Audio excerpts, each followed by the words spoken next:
Les Antilles sont une partie intégrante de la France. Mais aujourd'hui, en 2024, nos compatriotes sont encore privés de leurs droits fondamentaux. Nous ne pouvons plus détourner le regard. Les Antilles, colonisées dès 1635, ont connu l'une des pages les plus sombres de l'histoire. Esclavage, torture, viol et exploitation. Pendant des siècles, les Antillais ont été traités comme des sous-humains. Aujourd'hui encore, leurs descendants continuent de subir l'héritage de cette injustice. En 1848, la fin officielle de l'esclavage. Un espoir pour beaucoup.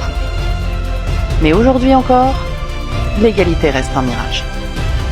Les Békés, descendants des colons, détiennent la majorité des richesses. Tandis que les Antillais continuent de lutter pour leurs droits. En 1946, les Antilles deviennent officiellement des départements français. Pourtant, en 2024, les Guadeloupéens et les Martiniquais sont toujours confrontés à des conditions de vie indignes. En tant que Français, ils ont les mêmes droits que nous. Mais les Antilles sont encore aujourd'hui privées d'eau potable, subissent des coupures d'électricité et affrontent des prix insoutenables. En Guadeloupe, un simple pack d'eau coûte 11 €. 11 €! Imaginez une seconde vivre cette réalité. C'est inadmissible. Lorsque les Antillais se soulèvent pour revendiquer leurs droits, pour demander ce qui leur est dû par la Constitution, ils se retrouvent face au gaz lacrymogène, aux violences et au silence des politiques. Ces révoltes ne sont pas des crimes, mais des appels à la justice. Ils ne réclament aucune faveur. Ce sont leurs droits. Les Antilles sont françaises. Leurs souffrances ne doivent pas être ignorées. Nous ne pourrons jamais réparer les horreurs du passé, mais nous sommes responsables de ce qui se passe aujourd'hui.